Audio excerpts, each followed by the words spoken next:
Hey there, good evening, and welcome to Prog Monster. My name is Murph, and I am the host of this show, a show dedicated to progressive rock, hard rock, heavy metal, and other rock genres, including, for this thing, blues and rhythm and blues. Okay, so today we're doing the second installment of rock greats that thrilled us but have since passed on. And I've chosen two people for tonight's show. There wasn't a huge list to choose from. It's early on, and what I'm finding is the early on ones I don't have as much of a choice. It's some of the people I don't know quite as well, so I've had to do some research into them. As I went along in the years, as I get further and closer to the end, like my list of names has it's been a lot more difficult to pick just one or two people. I've actually got, I think, about 6 shows where I will have like 3, and then I'm going to do 2 shows where it's a split show. There's a couple of years where I will do the part A and a part B, just because it was quite difficult to just pick 2 people. There was at least half a dozen or more that I wanted to do, so I pared it down to about 4, and I'll do 2 on a split show. So I'll have an part A and a part B. I just think that, as the years go by, there's more and more people who've been in rock, and more of them will pass on, and then you'll have a lot of people that you want to give them some attention. So anyways, here we are at episode 2, 1965. And we're doing, I thought somebody was at the door. We're doing 2 people. And as I said before, some of these are rock greats. Some of them are people who influenced rock. Some will be people who've not necessarily even been musicians, but have had some kind of impact on the rock industry. So that, of course, is going to come into play here with at least one of the 2 I'm doing today. And the 2 I'm doing today are Bill Black, who was a bass player, the bass player for Elvis Presley early on in Elvis's career, him and Scotty Moore. Scotty Moore, Bill Black, Elvis Presley formed a trio that toured about in the South and released some songs. Obviously he had a bit of an impact to be playing with such a legendary person. The other one we're doing today is Alan Freed, of course, who's not a musician but had a huge impact in bringing the American black music onto the radio for white people to hear. And instead of playing white people doing their music, he was playing actually black people doing their own music. And so he had a big impact that way. I mean, he had some issues later on in his career that maybe tarnished his image a bit, but however, the image that he had of bringing these people together was very influential. It put the black music on the radio, and he referred to it as rock and roll. Okay, so we're going to start with Bill Black because I'm doing this in chronological order. So whoever passed away first, I will do him, and then I will do the second person. So Bill Black, I'm just going to go through the statistics, and then I'll talk something about my feeling and what I discovered about Bill Black by doing this. Okay, so Bill Black was born on September 17th, 1926. Yeah, almost 100 years, eh? In Memphis, Tennessee, and he died October the 21st, 1965, at the age of 39, also in Memphis, Tennessee. He was a bass player for the King, Elvis Presley.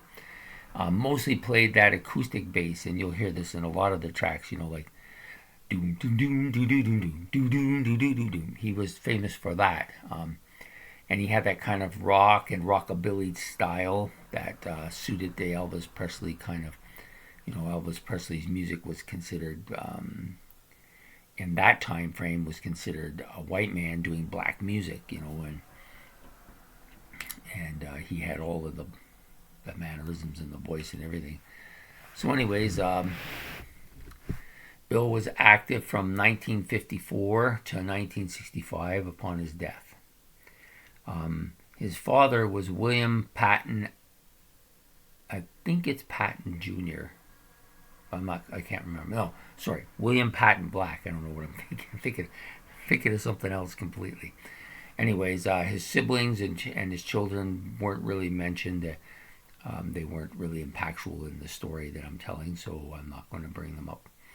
Also, he played having played bass with Elvis Presley as the when they were him and Scotty Moore were the musicians in the band. They called them the Blue Moon Boys. Okay, so he helped support Elvis, like I said, and he was a bit of a a known commodity because of that.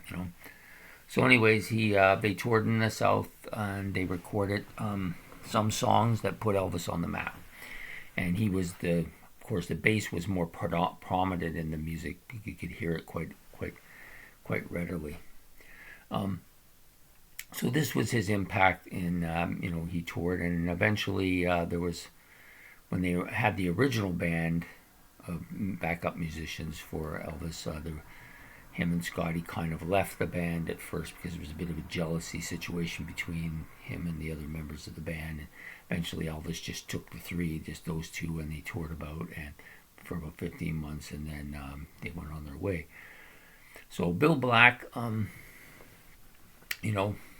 that's his claim to fame. He was the bass player for Elvis. So there's not really much more to tell about him other than that's what he did, and like I said, I originally wanted to do Nat King Cole in his spot. That was who I was going to do, but I didn't think Nat King Cole kind of suited the rock genre, had as much of an impact on the rock genre. So as much as I love Nat King Cole, and I love him quite a bit, one of my favorite singers, certainly my favorite crooner, but I decided that Bill Black had a bit more impact in the rock scene, having played with Elvis. That's just can't really top that, I wouldn't think. So, anyways, that's Bill Black. So the second person I've chosen to do tonight is Alan Freed. Now, we all know Alan Freed was a disc jockey in the 1950s, and okay, I'm going to just give the vital statistics on him. I just got to remove my notes so I can see his notes better. Okay, so he was born December 15th, 1921, more than 100 years ago, in Windber, Pennsylvania, in the U.S., of course. And he died January the 20th, 1965, at the age of 43 in Palm Springs, California. Strings, did I say? Palm Springs, California. I wrote strings, too, which silliness. Okay, so he, of course, was a disc jockey, and he was active from 1945 to 1965. His mom was Maud Palmer. His father was Charles Freed.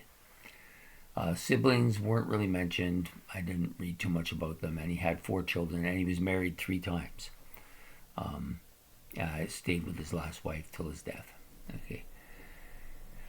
Basically, what he is known for, other than being a disc jockey, which, was a fairly substantial thing to be, but he was basically known for promoting Black American music as rock and roll. That he helped put rock and roll on the fame, as he once said, or as somebody once said, that that rock and roll music was basically swing that was a little faster, So, and he brought these, by doing this promotion on the radio, he brought the Black American black music into the homes of white kids and promoted the two. Like, he promoted them together instead of just playing white kids doing black music on the radio, which was being done. He actually did the black music, the black people doing their own music, which brought the two groups together. And he did have a scandal at the end of his career that basically hurt him quite a bit, and it kind of ruined his career, I think. But he's most noted for doing this particular thing, for promoting rock and roll music on the radio by the black people who performed it.